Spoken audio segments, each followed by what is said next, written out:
आज का जो हमारा टॉपिक है वो गरीबी टॉपिक। कौन सा है? गरीबी। ये आप सिलेबस देख लोगे तो यहाँ हमने समाजशास्त्र का अर्थ प्रकृति ये भी पढ़ लिया है। ये हमारी 8वां पाठ होगा आज। मूलभूत अवधारणा में समाज, सामाजिक समूह, भूमिका, परिस्थिति, सामाजिक परिवर्तन ये भी पढ़ लिए। जाति और वर्ग का अर्थ, विशेषताएं, जाति वर्ग का परिवर्तन ये भी पढ़ लिया। आज हमारी 4th यूनिट स्टार्ट हो रही है, वर्तमान सामाजिक समस्याएं, जिसके अंदर होगा गरीबी या निर्धनता, जातिवाद, सांप्रदायिकता, भ्रष्टाचार, एड्स, इन सबको पढ़ेंगे एक एक करके, एक एक पार्ट में। आज का टॉपिक सिर्फ गरीबी रहेगा। ये मैंने कहा ये 2023 में इसकी परिभाषा आई थी कार्ल मार्क्स की, और 2024 में इसके जो है ना कारण आए थे। गरीबी या निर्धनता के कारण कौन कौन से इसने अलग बताए थे, और किसके कारण आए थे? हेनरी इलेस के नाम से नहीं आए, सिर्फ कारण बताए थे, तो वो भी देखेंगे। और करंट अफेयर को साथ में जोड़ के देखेंगे। बहुआयामी जो गरीबी सूचकांक है ना 2023 में, ये वेरी इंपॉर्टेंट है, ये आया है। इसके अंदर कमी जो आई है, फिर सर्वाधिक गरीब कौन से राज्य हैं और सबसे कम गरीब कौन से हैं।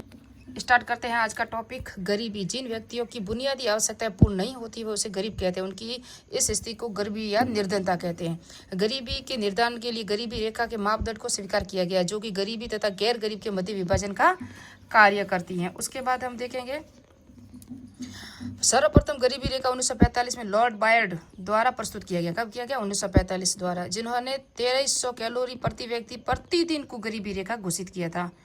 उसके बाद लॉर्ड बियर्ड विश्व खाद्य और कृषि संगठन के महानिदेशक थे, यानी कि विश्व स्तर पर ये सब मापन हुआ था। उसके बाद विश्व बैंक ने गरीबी रेखा को परिभाषित करते हुए अंतर्राष्ट्रीय स्तर पर प्रति व्यक्ति दिन $1 उपव्यय को गरीबी रेखा बताया, जिसे 1905 में $1.25 किया गया, और जो वर्तमान में है वो $1.90 है। ये भी याद रखना। वर्तमान जो इनका वर्गीकरण है विश्व बैंक द्वारा, विश्व स्तर पर है ना। अभी गरीबी को सापेक्ष और निरपेक्ष दो रूपों में परिभाषित किया गया है, जिसका संबंध विकसित तथा विकासशील देशों में। हमारा भारत किस देश में आता है? विकासशील देशों में आता है। अभी हमारा भारत देश विकसित नहीं हुआ है। भारत में गरीबी मापन के प्रयास दादा भाई नेहरू जी ने किया था प्रथम में। भारत में सर्वप्रथम 1901 में अपनी पुस्तक poverty and the un British rules in India गरीबी का मापन प्रस्तुत किया, जो कि 1867 और 68 में कीमतों पर आधारित थी। किस पर थी? कीमतों पर आधारित थी। नेहरू जी की जो इस अन्य पुस्तक है पॉवर्टी ऑफ इंडिया। दो पुस्तकों को याद रखना, ये परीक्षा में पूछी गई है, पूर्व एग्जाम में प्रश्न आ चुका है। राष्ट्रीय योजना आयोग 1938 में नेहरू की अध्यक्षता में गठित किया गया था, राष्ट्रीय योजना आयोग, जिसे वर्तमान में क्या कहते हैं? नीति आयोग। नाम परिवर्तन हो गया ना। योजना आयोग द्वारा गठित कार्यदल 1962 में हुआ। 5 व्यक्ति के परिवार के लिए ग्रामीण क्षेत्र में 1000 रुपये और शहरी क्षेत्र में 112 पॉइंट, यानी कि ग्रामीण क्षेत्र का कहा उन्होंने 1000 रुपये, शहरी क्षेत्र में 1250 होंगे शायद, इतना। ये प्रति माह है, और 1250 रुपये प्रति माह गरीबी रेखा। ये योजना आयोग द्वारा गठित कार्यदल हुआ था। दांडेकर और रथ फॉर्मूला 12.5 है, याद रखना है ना, 12.5 है ये। दांडेकर तथा रथ फॉर्मूला 1971 में आया था। ये 1971 में अपनी पुस्तक पॉवर्टी इन इंडिया, दादा भाई नेहरू जी की कौन सी थी? पॉवर्टी एंड रूल्स है ना, in British in rule India, कोई नाम ऐसा नाम है। जबकि पॉवर्टी ऑफ इंडिया भी एक पुस्तक है, दूसरी किसकी है? दादा भाई नेहरू जी की। यहाँ जो पुस्तक है दांडेकर की वो है पॉवर्टी इन इंडिया है। कौन सी है? पॉवर्टी इन इंडिया में विनायक महादेव दांडेकर और नीलकंठ रथ ने 2250 कैलोरी प्रति व्यक्ति प्रतिदिन की गरीबी रेखा माना, यानी कि जिसको 2250 कैलोरी ऊर्जा मिल रही है, खाना मिल रहा है, वो गरीब है। किसने माना था? दांडेकर ने। उसके बाद है योजना आयोग द्वारा जो गठित टास्क फोर्स 1979 में VK आलन की अध्यक्षता में गठित इस टास्क फोर्स का औपचारिक नाम था न्यूनतम आवश्यकताओं और प्रभावी उपयोग। मांग के अनुसार टास्क फोर्स का गठन किया। टास्क फोर्स में ग्रामीण क्षेत्र के लिए 2400 कैलोरी, शहरी क्षेत्र के लिए 2100 कैलोरी गरीबी रेखा। ये योजना आयोग द्वारा गठित है, ये भी। उसके बाद है DT लकड़वाला समिति का गठन 1989 में किया गया, किंतु इसकी रिपोर्ट 1933 में आई, जिसमें 1993 में आई, 33 नहीं, मेरे से जल्दी में बोल रही हूँ, मुझे कहीं जाना है, आज लेट हो रहा है। और शहरी और ग्रामीण निर्धारण के लिए 2 सूचकांक प्रस्तुत किए थे। किसने? TD लकड़वाला समिति ने। उपभोक्ता मूल्य सूचकांक, औद्योगिक श्रमिक CPI-IW और इंडस्ट्री वर्कर है ना, होते हैं उसके लिए। उससे उपभोक्ता मूल्य सूचकांक कृषि श्रमिक, जिसे एग्रीकल्चर कहते हैं ना, उसके उनके लिए इन्होंने बांटा था। TD लकड़वाला ने मजदूर, जो मजदूर श्रमिक हैं, ये तो कंपनी, फैक्ट्री, इंडस्ट्रियल जो कंपनियां वाले मजदूर, और ये थे कृषिक मजदूर। उनके 2 भागों में इन्होंने बांटा था। 1993 में रिपोर्ट आई। SC सक्सेना समिति 2005 में आई। BPL गणना और गरीबी मापन से संबंधित थी इनकी रिपोर्ट। जो NC सक्सेना, कौन थे? NC सक्सेना। BPL वाला अर्जुन सेन गुप्ता समिति 2005 आई। सुरेश तेंदुलकर समिति 2005 में गठित। इस समिति ने प्रति व्यक्ति उपभोग के आधार पर गरीबी रेखा का निर्धारण किया तथा ग्रामीण क्षेत्र में 816 रुपये, यानी कि प्रतिदिन 27 रुपये उनको आवश्यक है जिनको मिलते हैं 27 रुपये प्रतिदिन, प्रतिमाह 816, प्रतिदिन 27, और शहरी क्षेत्र में 1000 रुपये प्रतिमाह व्यक्ति के लिए प्रतिमाह, गरीबी रेखा का निर्धारण, और प्रतिदिन इनको 33 रुपये मिलता है, वह गरीबी रेखा से नीचे है। इस रिपोर्ट के कारण भारत में गरीबों की संख्या 37.20% थी, यह घटकर अब 21.9 रह चुकी है अब वर्तमान में, है ना। रंगराजन समिति, वो उस समय की रिपोर्ट आई, उस समय की बात है। रंगराजन समिति 2012 में 14 से तक कार्य करने वाली इस समिति ने ग्रामीण क्षेत्रों को 972 रुपये यानी कि प्रतिमाह और प्रतिदिन 32 रुपये का बोल रहे हैं। ये किसके? ग्रामीण क्षेत्रों के लिए। वहाँ 33 रुपये शहरी क्षेत्रों के लिए बोला था, है ना। और रुपये और शहरी क्षेत्र में 1407 रुपये प्रति व्यक्ति माह वो गरीबी रेखा निर्धारित की, यानी कि वहाँ जो है तो वो गरीब है, और 47 रुपये प्रतिदिन जो किसके अंदर है? ये शहरी क्षेत्रों में। अरविंद बनगड़िया टास्क फोर्स गठित किया गया, ये 2015-16 में किया गया। गरीबी मापन हेतु नियुक्त किया गया। गरीबी मापन में संस्थागत प्रयास भी हुए। गरीबी आंकलन का कार्य नीति आयोग की टास्क फोर्स करती है, जिसके लिए आंकड़े राष्ट्रीय सांख्यिकी कार्यालय एनओएस, वो वेरी इंपॉर्टेंट है, उपलब्ध कराए जाते हैं। इनके द्वारा इनका गठित होता है। और फिर भारत में निर्धनता मापन हेतु 2 प्रकार के आंकड़े प्रयोग में लाए जाते हैं। मिश्रित संदर्भ अवधि, यह आंकड़े 1999 में 5 गैर खाद्य पदार्थों के 30 दिन उपयोग के आधार पर इकट्ठे किए जाते हैं। ये इतना इंपॉर्टेंट नहीं है, परीक्षा में आने के लायक नहीं है। जो जो एग्जाम में आते हैं वही पढ़ाऊंगी, बिल्कुल short and sweet and smart study. फिर समान संदर्भ अवधि यूआरपी, गरीबी मापन हेतु मापदंड में सभी उपभोक्ता वस्तुओं के आधार पर गरीबी मापन किया जाता है। गरीबी की संस्कृति वेरी इंपॉर्टेंट है। यह अवधारणा 2022 में एग्जाम में प्रश्न आ चुका है। समाजशास्त्री कौन है? ऑस्कर लेविस ने मेक्सिको सिटी का अध्ययन करते हुए सिद्धांत दिया, जिसके अनुसार गरीबी की एक संस्कृति है जो पीढ़ी दर पीढ़ी निर्धनता के हस्तांतरण करती रहती है, और इस संस्कृति के कारण ही निर्धनता की कमी गरीबी के चक्कर में बाहर नहीं निकल रही है। बहुआयामी निर्धनता है ना, इसका भी प्रश्न यहाँ से आते हैं बस।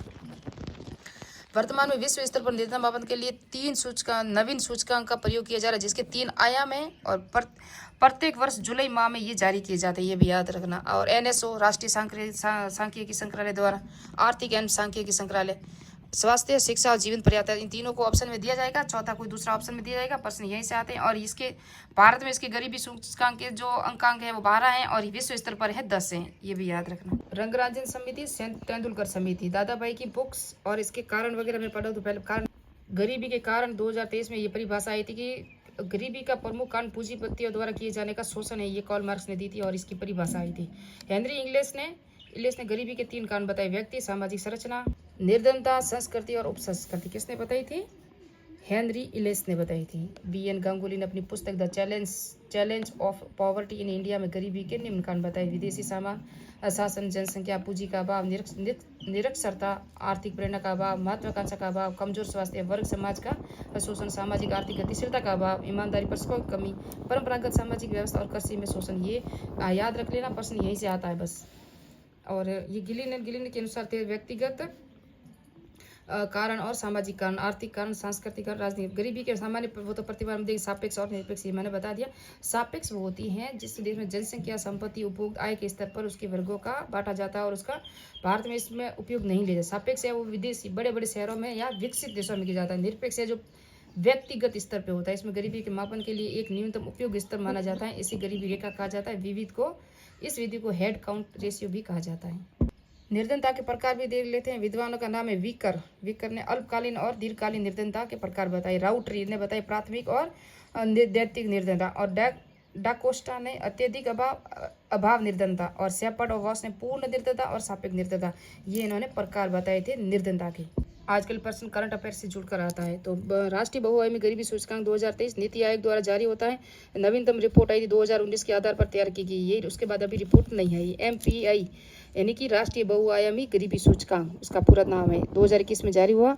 अपने आयाम में गरीब मापने का प्रयास करता है, प्रति व्यक्ति उपभोग व्यय के आधार पर मौजूदा गरीबी आंकड़ों का पूरक है। इसमें 3 समान जैसे स्वास्थ्य, शिक्षा, जीवन स्तर मैंने बता दिया। अब ये तो सभी हमको पता है। 12 संकेतक होते हैं, मैंने कहा। रिपोर्ट के प्रमुख बिंदु है बहुआयामी गरीबी में कमी। 2015-16 के 2019-21 में भारत में बहुआयामी व्यक्तियों की संख्या में उल्लेखनीय गिरावट दर्ज की गई। याद रखना, गिरावट दर्ज की गई है। गिरावट के ही नंबर दिए जाएंगे। 13.5 करोड़ लोग बहुआयामी गरीबी से बाहर निकले, यानी कि इतनी गिरावट हुई है। गरीबी प्रतिशत में गिरावट हुई है, जैसे कि 2015-16 के अनुसार 24.85 गरीब थे। वर्तमान में 2019-21 में 14.96 प्रतिशत गरीब, यानी कि 9.79 अंकों में गिरावट कमी हुई है, और लोग हुए 13.5 करोड़ गरीबी से बाहर निकले, और 9.89 क्या है अंकों में गिरावट हुई है। ग्रामीण शहरी विभाजन में ये देखोगे तो आप कितना हुआ है, भारत में ग्रामीण क्षेत्रों में गरीबी की सबसे तेज गिरावट देखी गई 15-16 और 19-21 में 20। उसके बाद अभी आंकड़े नहीं आए। तो ग्रामीण जो क्षेत्र थे वहाँ 32.59 में गिरकर कितनी आई है, 19.28% हो गई है ग्रामीण क्षेत्रों में गरीबी की दर। और इस अवधि में शहरी क्षेत्रों में 8.65 से घटकर 5.27% हो गई। ये ग्रामीण क्षेत्रों में हुई है, ये शहरी क्षेत्रों में हुई है गिरावट। और इसके बाद ये प्रगति है, नीति आयोग द्वारा प्रथम गरीबी सूचकांक है ये। तो ये भी गरीबी सूचकांक जो बताया ना, ये क्या इसका पूरा नाम है, राष्ट्रीय बहुआयामी गरीबी सूचकांक। गरीबों की संख्या मामले उत्तर प्रदेश में व्यक्तियों की संख्या में सबसे बड़ी गिरावट देखी गई, जहां 3.43 करोड़ लोग बहुआयामी गरीबी से मुक्त हुए। तो सबसे ज़्यादा कमी कहाँ हुई है, उत्तर प्रदेश में।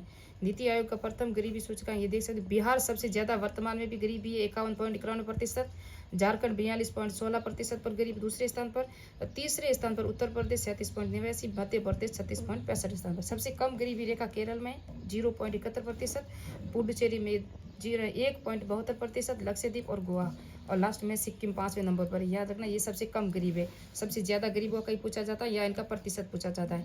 और मिलते हैं नेक्स्ट पार्ट में। नेक्स्ट में होगा या तो होगा हमारा सांप्रदायिकता या भ्रष्टाचार, जो भी टॉपिक होगा, ये टॉपिक हमारा हुआ पूरा। मिलते हैं नेक्स्ट पार्ट में, नेक्स्ट वीडियो में। मेरे चैनल को सब्सक्राइब कीजिए, लाइक कीजिए, कमेंट कीजिए। सुपर फास्ट रिवीजन था, हो चुका है पूरा।